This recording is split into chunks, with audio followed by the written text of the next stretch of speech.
Hello, Maddie here. Thank you for coming back for another week. I'm not saying another book because we're not talking about a book this week, and we'll go into that in just a second. But if this is your first time here, welcome, welcome, welcome. We're so glad you're here. Typically, this is a channel where we talk about emotionally safe reads with the Maddie guarantee, which means at the end of your book, your couple will be both alive and together. I cannot guarantee that other people won't die and that it won't be emotionally rough, but your couple will always get together, and in my mind, I recommend books that are worth all the effort to get to the ending. And sometimes I recommend books that are just cute and basically super low effort, energy, and emotions. All my books are emotionally safe reads, with very few exceptions, and I always give a warning if they're not. Normally at the beginning of my videos, well, lately at the beginning of my videos, I've been saying welcome, or thank you for coming back for another week, another book here on my channel. And I didn't this week. Why? Because, as I've mentioned in other videos, again, if you're new here, this is just like brand new information, which is great. You need to be a well-informed viewer. I have had a blog since like 2019, 2020, somewhere in there. I can never remember. I've looked it up many times and I still always forget. I've had a blog for 5 or 6 years. 2.5 years ago, almost 3 years ago now, I started my YouTube channel where I post bi-weekly videos based off of those blogs. We are getting dangerously low on blogs to talk about, which means very soon, probably sometime next year, you're going to start getting more blogs with each video. I'm going to continue to do videos, but I want them to also have blogs because I know even though neither of them gets much traffic, I know as a consumer, I like having both versions when I'm looking stuff up. Like, so if I'm looking up reviews for stuff, sometimes I want a video, but sometimes I want a blog. It kind of depends on what I'm looking for. So I like having it in both forms. And while there's a lot of crossover in content, the thing that because I'm obviously talking about the same book and I have the same opinion in both blog and in video format, I like having both forms. And the blog versus the video, there's a little bit of a different information, kind of depending, because depending on when I wrote the blog, I might have very different opinions or have different perspectives. It's often different perspectives on things. All that to say, we're running dangerously low on blogs.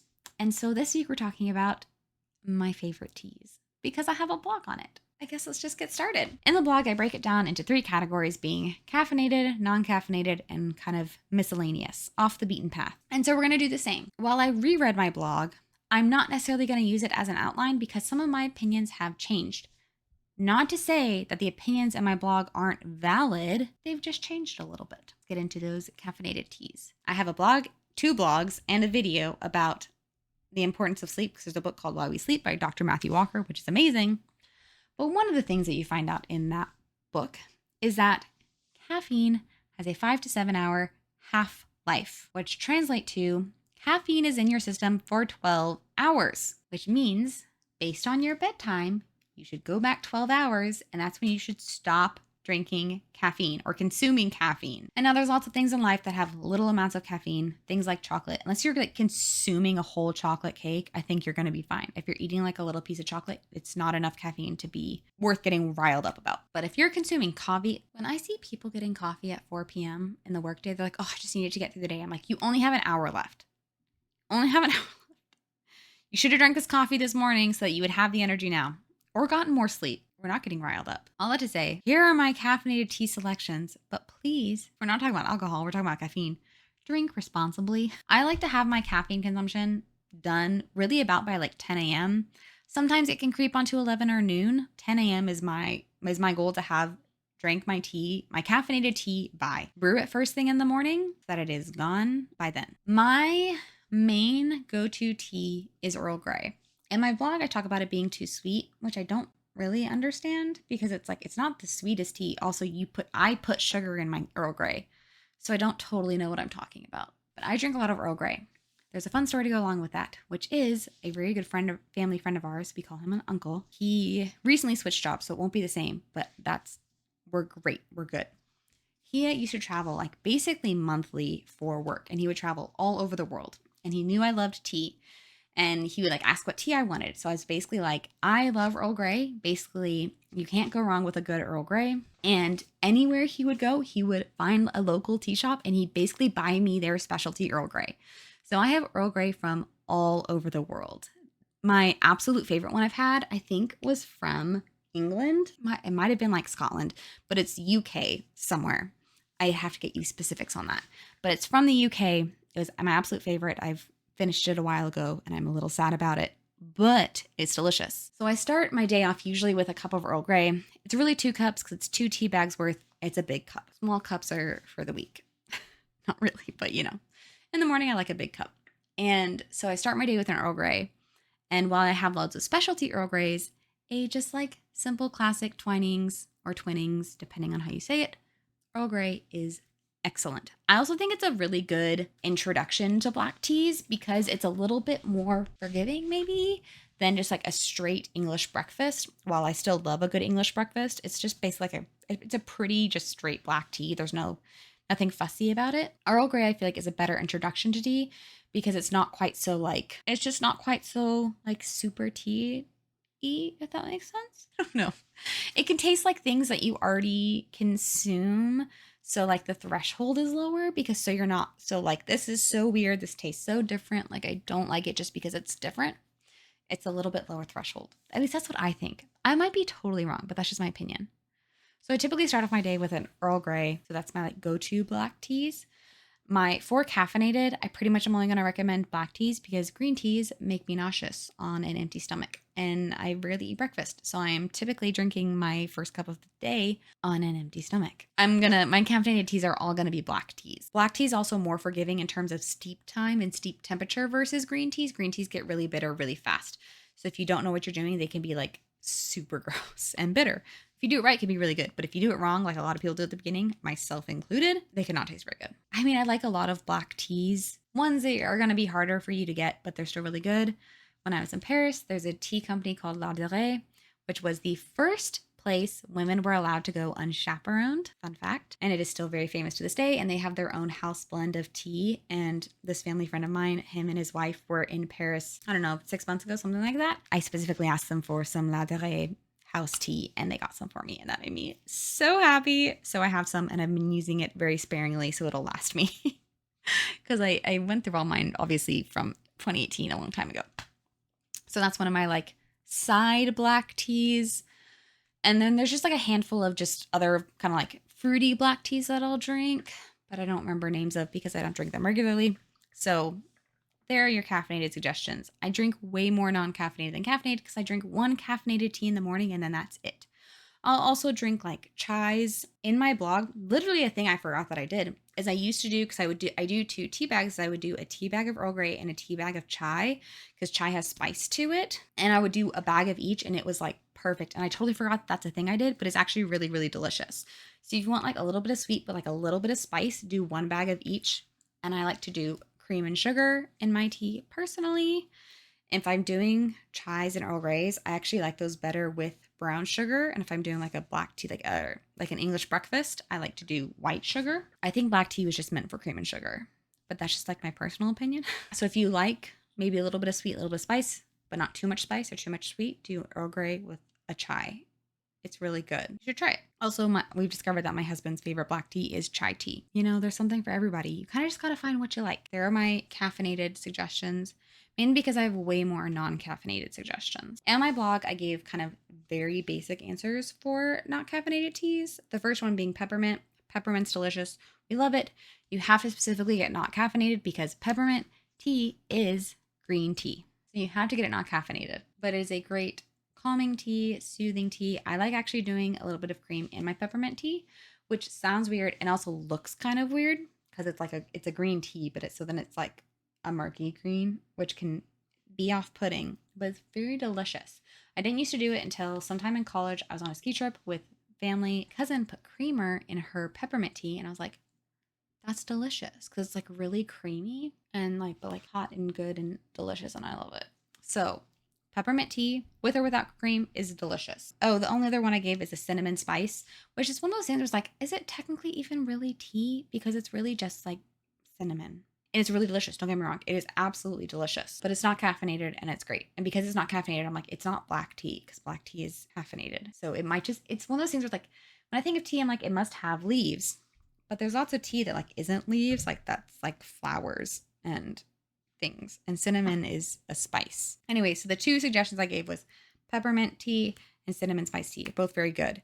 A kind of funny aside is I don't drink cinnamon teas at work because I have a coworker who hates the smell of cinnamon. So I don't drink cinnamon teas at work. which is like kind of a bummer. Like I was saying earlier, I have found a lot more non-caffeinated teas that I love. Two specifically I want to talk about. The first, not this last Christmas, but the Christmas before, so Christmas 2023, my in-laws started a tradition where we draw names for like a Secret Santa, but what it is you get an advent calendar at the beginning of December, and we meet December 1st and we all open the first day together. And the very first year is I got a tea advent calendar, and I drank every single day, and I put little ratings in every single one. And there are lots of teas that I liked, but there's one that has stuck with me that I literally have on like basically a subscription from Amazon because I drink it so stinking much. The first non-caffeinated tea, like additional tea that we love, it's from Pukka, Pukka. It's also a very good tea company, not super expensive, but they have a massive variety of flavors. So literally great go-tos, Twinings and Pukka. Pukka, it's their elderberry and echinacea. That's what it looks like. It's this really pretty purple color, which doesn't matter, like just the tea bag, but it's really delicious and like it tastes soft, if that makes sense. That doesn't make sense at all, but it tastes soft and it's so good. And I drink so much of it. I have bought so many boxes of this tea in the last year and a half. It's kind of insane, but it is probably my number one favorite not caffeinated teas. And I drink just so much of it. So much of it. And I don't really have anything else to say about it, but yeah, elderberry and echinacea. And it is, yeah, like I said, it tastes smooth. I was about to say roommate. My coworker tried it and she said it tasted spicy, which I don't really get, but to each their own. You should try it.